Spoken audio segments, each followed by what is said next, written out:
लगातार जोरदार हंगामा है और इसी बीच पीएम मोदी ने ट्वीट करके, पोस्ट करके विपक्ष पर भी निशाना साधा है। और इसी चर्चा में हमारे साथ एक खास मेहमान शाजिया इल्मी जी जुड़ चुकी हैं, बीजेपी प्रवक्ता है। शाजिया जी, बहुत स्वागत है पहले तो इंडिया न्यूज पर। और देखिए, ऐतिहासिक दिन है और जिस तरीके से यहाँ पर महिला बिल को लेकर लगातार चर्चा विशेष चल रही है, विपक्ष जोरदार हंगामे के यहाँ पर जो अवसर है वो ढूंढता हुआ नजर आ रहा है। इसी बीच पहला कमेंट क्या होगा, कैसे देख रही हैं इस बड़े बदलाव को? जी, सबसे पहले तो मैं ये कहना चाहूंगी कि मैं सिर्फ एक भाजपा की प्रवक्ता नहीं हूँ, मैं एक जर्नलिस्ट रही हूँ। लगातार महिलाओं के मौजूओं पर मैंने लिखा है और संघर्ष भी किया है और इसको मैं फॉलो करती हूँ। देखिए, ये बहुत ऐतिहासिक मौका है आपके लिए, मेरे लिए, उन सब पुरुषों के लिए भी जो चाहते हैं उनकी बहनें आगे बढ़े, उनकी माताएं आगे बढ़े, उनकी बेटियां आगे बढ़े। तो मैं पुरजोर तरीके से एक अपील करके कहूंगी कि खुदा के वास्ते आज के दिन तो ना बांटिए महिलाओं को, मुसलमानों में, हिंदुओं में, जात पर, मजहब पर और प्रांतों पर। और मैं कहूंगी ये बहुत ही सही समय है, बहुत ही वक्त हो गया है, इंतजार की इंतहा हो गई है। कम से कम वो आधार तो बताए विपक्ष। अगर आप मुखालफत कर रहे हैं, एक ऐतिहासिक कानून के बनने में रोड़ा लगा रहे हैं आप, तो उसका आधार तो बताएं, क्या इसका आधार है। कभी आप बात कर रहे हैं कोटा विद इन कोटा की, कल तक आप कह रहे थे कि साउथ और नॉर्थ में फर्क है, दक्षिण के राज्यों का नुकसान है। अब तो नुमाइंदगी सबके बराबर रहेगी, प्रोपोर्शन के हिसाब से। अगर 50% सीटें सबकी बढ़ा दी गई तो फिर प्रोपोर्शन ऑफ रिप्रेजेंटेशन जो है स्टेट्स का, वो तो बराबर रहेगा। तो ये तर्क भी समझ में नहीं आता। दूसरा तर्क ये है कि भाई ओबीसी को नहीं मिल रहा है, मुसलमानों को नहीं दिया जा रहा है, तो कौन रोक रहा है? जी जी जी सृष्टि जी।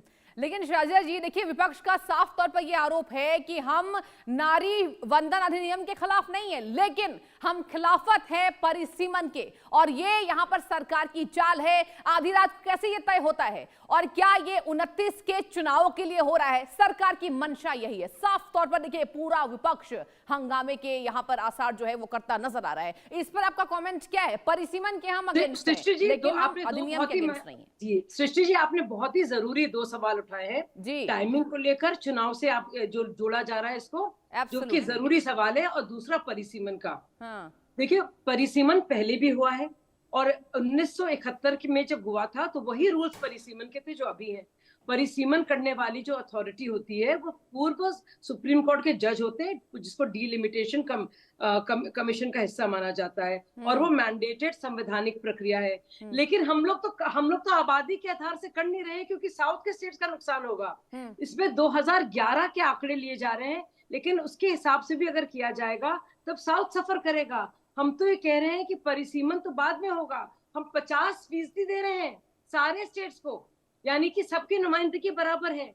तो क्या असर पड़ेगा इससे, आप बताइए? कोई भी स्टेट की सीटें कम नहीं होंगी, बल्कि यही तरीका है, एकमात्र तरीका है जिससे साउथ की सीटें कम नहीं होंगी। क्योंकि तमिलनाडु है, 39 सीट्स हैं। अगर आप इस परिसीमन को पॉपुलेशन के हिसाब से जो किया जाता है उसको लागू करेंगे 2011 से, तो उसकी 6 सीटें कम होंगी। अगर आप इसको लागू करेंगे 2027 के प्रोजेक्टेड पॉपुलेशन के अनुसार, तब 6 सीटें कम होंगी।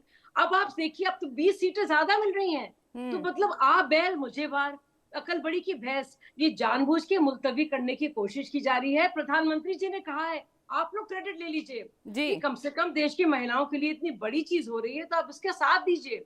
और इसमें कोई अगर और मगर नहीं है। इतनी भद्दी बातें पहले महिलाओं के लिए की गई। आप देखिए, अभी तो बहुत पंचायती राज का हवाला दे रही है कांग्रेस पार्टी।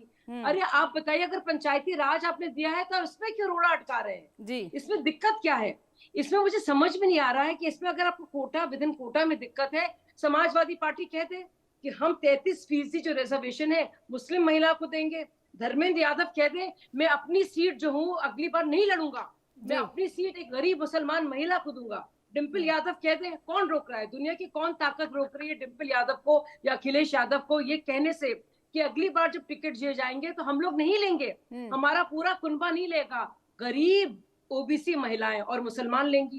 कांग्रेस पार्टी विरोध कर रही है। आप ओबीसी की बात कर रही है।